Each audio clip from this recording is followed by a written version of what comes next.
Hare Krishna, welcome to Mayapur. আমি শ্যাম মিত্র সুদামা দাস আপনাদের সাথে চলে এসেছি আবারও একটি ইন্টারভিউতে। আর আজকে আমরা একজন প্রভুকে পেয়েছি, তার কাছ থেকে একটু জানবো তার জীবনের যে ঘটনা, তিনি কিভাবে ইসকনে জড়িত হয়েছেন, এখন মায়াপুরে এসে কি সেবায় নিযুক্ত আছেন, কিভাবে কি করছেন, কিভাবে তার জীবন চালিয়ে যাচ্ছেন, সবকিছুই জানবো। হরে কৃষ্ণ। হরে কৃষ্ণ প্রভু। তো আপনার নাম? আমার নাম হচ্ছে পাবন প্রহ্লাদ দাস। আচ্ছা, তো প্রভু আপনি কিভাবে ইসকনের সাথে পরিচিতি হলো? পরিচিতিটা এভাবে হয়েছে আমার। প্রথমেতে আমি ইসকনে ছোটবেলাতে আসতাম মা বাবার সঙ্গে, তো স্কুল লাইফ বা পড়াশোনা নিয়ে অতটা আশা হতো না মায়াপুরে। নেক্সট যখন বুঝতে শিখলাম তখন বাড়ির সবাই ভক্ত ছিল, তারপরে ধীরে ধীরে এতটা যোগাযোগ হতো না। তারপরে আমাদের পাড়াতেই মানে ইসকন থেকে যে স্কুল টিচিং ডিপার্টমেন্ট থেকে মানে স্টুডেন্টদের নিয়ে শুধু ভগবত প্রচার ক্লাস, কি করে অনুশীলন করতে হয়, কি করে ভগবানকে জানতে হয়, এই সমস্ত মানে ক্লাস হতো।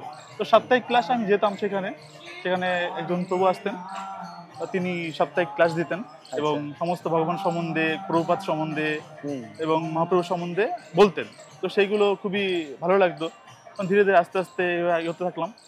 আর বিশেষ করে আমার শ্রী শ্রীমৎ জয়পাতাকা গোস্বামী গুরু মহারাজ, ওনাকে আমি প্রথম ছোটবেলায় দেখেছিলাম।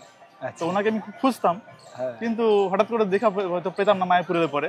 তো উনি খুব আমাকে আকৃষ্ট করতেন সবসময়ের জন্য। এইভাবে ধীরে ধীরে উনি আমাকে দীক্ষা প্রদান করলেন এবং এখন আমি মন্দিরে সেবায় যুক্ত আছি। আচ্ছা, এখন মায়াপুরে কি সেবায় যুক্ত আছে? আমি এখন মায়াপুরে জেনারেল ম্যানেজার অফিসে বিভিন্ন রকমের সুপারভাইজিং এর কাজ আপনার হিসেবে কাজ করছে। আচ্ছা, তো মায়াপুরে মেনলি আসলে কি কি ভিজিট করার প্লেসেস আছে? মেনলি প্রথমত মেন গেট দিয়ে ঢোকার পরে আমাদের প্রভুপাদের ভজন কুটির, গৌর নিতাই দর্শন করার আছে এবং তার পাশে আছে সমাধি মন্দির, যেটা প্রভুপাদের পুষ্প সমাধি মন্দির নামে বিখ্যাত। এবং সেখান থেকে মেন মন্দিরে আসতে বেশিক্ষণ লাগে না, কাছে আসে। এবং রাধা মাধব, শ্রী শ্রী পঞ্চদেব ও নৃসিংহদেব, তারা বিগ্রহ আছে, তাদের দর্শন করা যায় এখানে গেলে। এবং গোশালার সাথে সাথে গোশালায় অনেক গরু আছে, আপনারাও আসলে দর্শন করতে পারবেন। আর মায়াপুরে প্রসাদের কিরকম ব্যবস্থা আছে? এখানে তো প্রসাদের জন্য অনেকগুলোই কিচেন বা প্রসাদের ব্যবস্থা আছে। যেমন প্রথম সবথেকে পুরনো আমাদের সুলভ কিচেন আছে। সুলভ কিচেন সবাই চেনে প্রায় সবাই খেয়ে প্রসাদ পেয়েছে ওখানে। আর মায়াপুরের দুটো কিচেন সবাই চেনে, এক হচ্ছে সব থেকে কম যেটা, সব থেকে বেশি যেটা। সব থেকে কম যেটা সুলভ, আর সব থেকে বেশি হচ্ছে গদা ভবন। এই দুটোর নাম সবাই জানে। তারপরে আছে আমাদের অন্নদান কমপ্লেক্স, সেখানে তো প্রসাদ 4 টাইম ফ্রি দেওয়া হয়, একদম বিনামূল্যে। তো সেখানে সবাই প্রসাদ পায়, এসে এখনো প্রসাদ হচ্ছে। এখনো হচ্ছে।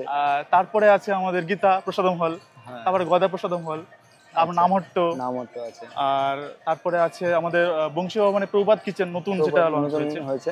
এছাড়াও বিভিন্ন রেস্টুরেন্ট আছে, রেস্টুরেন্ট গুলোতে পাওয়া যায়, যেরকম মহাপ্রসাদ আছে, মাধবাস।